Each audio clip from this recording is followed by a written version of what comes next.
Antes de entrarmos no assunto do vídeo propriamente, eu quero lembrar que há dezenas, centenas de artistas e técnicos neste momento no Brasil passando necessidade, sem emprego, sem trabalho, porque a maioria absoluta dos artistas e técnicos desse país não são ricos. Não podem passar um mês sequer sem trabalhar, sem ganhar o seu salário, porque são jogados na miséria, na necessidade, no desemprego, na fome. É por isso que eu apoio claramente o Plano Emergencial de Cultura, que tem que ser aprovado pelo Congresso Nacional, de auxílio a esses artistas, porque os artistas ficaram de fora do auxílio emergencial. E a deputada Jandira Fegali apresentou projeto nesse sentido, e é luta dos artistas, todos, lutarmos uns pelos outros pelo Plano Emergencial de Cultura. Há colegas que precisam muito do pouco dinheiro que é distribuído, mas precisam.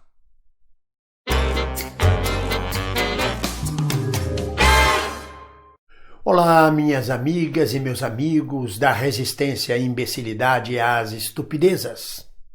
Alegrias. Os artistas e a luta contra o fascismo. Vejam. Às vezes é preciso que uma mula fale para que Balaão ouça o que o Senhor quer dizer. Esta é a passagem bíblica.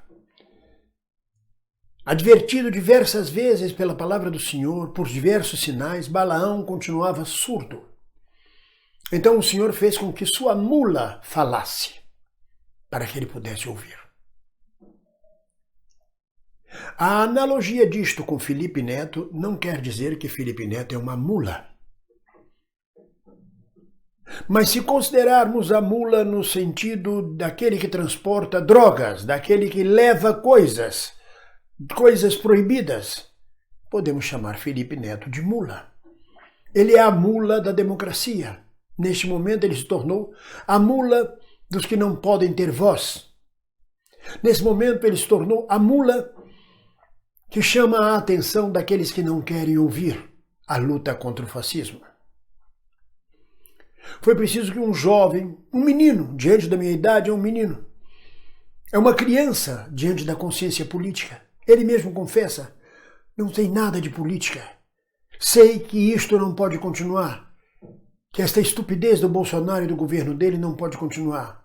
Mas ele vai mais além. Ele dá um puxão de orelha em todos os artistas, até nos que têm 80 anos de idade. Diz que o artista tem que posicionar-se nesse momento, que não pode ficar calado. E eu digo a vocês, relembrando os versos de Bertolt Brecht, realmente eu vivo num tempo sombrio. A inocente palavra é um despropósito. Uma fronte sem ruga demonstra insensibilidade. Não há espaço nesse tempo para aquela baiana animadora de trio elétrico dizer eu sou apenas uma cantora. Não. A função do artista nesses tempos é muito além. E o Felipe Neto, antenado, percebeu isto. O artista que se cala diante do fascismo, diante da censura, diante da estupidez, não está cumprindo sua função social. Não é função social do artista ser filiado a partidos políticos, tornar-se um revolucionário de armas na mão, ser panfletário. Mas é função social do artista a centralidade no homem, no ser humano. E tudo que diga respeito ao ser humano, à liberdade, à ética e à estética da humanidade, diz respeito àqueles que fazem arte. Já foi amplamente discutida a arte pela arte. Sou apenas uma cantora. Não. Você é além de uma cantora.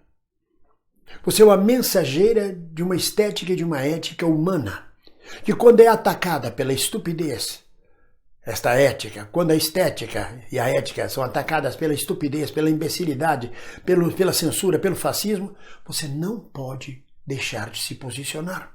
Os artistas fascistas, neofascistas, colaboracionistas do fascismo, como Regina Duarte, Mário Frias, Paulo Cintura, se bem que eu não posso nem considerar como artistas alguns deles, aquele que eu nem me lembro o nome, nem quero lembrar, que foi secretário de Cultura e que usou de textos nazistas para fazer seu discurso e foi demitido, de tão afrontosa que foi sua adesão ao nazismo. Esses já se pronunciam publicamente, sem nenhum pudor, sem nenhuma vergonha, de apoiarem um sistema neofascista autoritário e apoiarem a censura e a perseguição à cultura. É uma vergonha para a categoria. Mas isso sempre existiu. Na Alemanha nazista foram inúmeros artistas que aderiram ao nazismo, que assistiram à queima de livros pelo nazismo, à morte de judeus, à perseguição de intelectuais. Na França ocupada também inúmeros artistas que aderiram, colaboraram. No final da guerra, com a derrota do nazismo, foram todos eles, se não julgados pela história, transformados em lata de lixo. Alguns deles na França tiveram a cabeça raspada, cobertos de piche, pela colaboração com o nazismo. Mas se os fascistas se mobilizam e se pronunciam, por que os democratas se calam? É preciso sim, é obrigação sim, de todo artista comprometido com a democracia, com a humanidade, com o seu próximo, se posicionar contra o fascismo que está sendo instalado no Brasil. Nós já somos muitos. Recebemos o aporte de Felipe Neto, recebemos o aporte de Anitta, que são exemplos de juventude para artistas encarquilhados, comprometidos com vários vieses do sistema, com patrocinadores, com empresas, com patronato, que não se mexem, que se corromperam. Corromperam a sua liberdade de expressão, a sua liberdade de criação, por salários, com o passar do tempo. Têm vínculos profundos com o patronato. Transformam-se quase que em intelectuais orgânicos da burguesia, embora continuem sendo artistas. Mas são artistas burgueses, comprometidos com o sistema. Não podem abrir a boca, com medo de perder patrocínio, com medo de serem demitidos, com medo de macular a sua imagem pública. Não, eu não quero falar, é melhor a gente esquecer isso, vamos falar de outras coisas. A plateia não está interessada em saber de política. Eu conheço dondocas atrizes assim. Não, minhas amigas e meus amigos. O momento é de repulsa, de ódio, de nojo contra o sistema autoritário que está sendo implantado no Brasil, contra a estupidez que vem ocupando o espaço, pela defesa da cultura que está sendo massacrada. É de nos posicionarmos contra a morte pela inteligência. O feeling de Felipe Neto percebeu isto. E foi preciso que esta mula, sem nenhuma ofensa, estou dizendo, aquele que leva a mensagem de quem não quer ouvir, para quem não quer ouvir, foi preciso que esta mula falasse, chamasse a atenção. Nós somos muitos já posicionados pela democracia.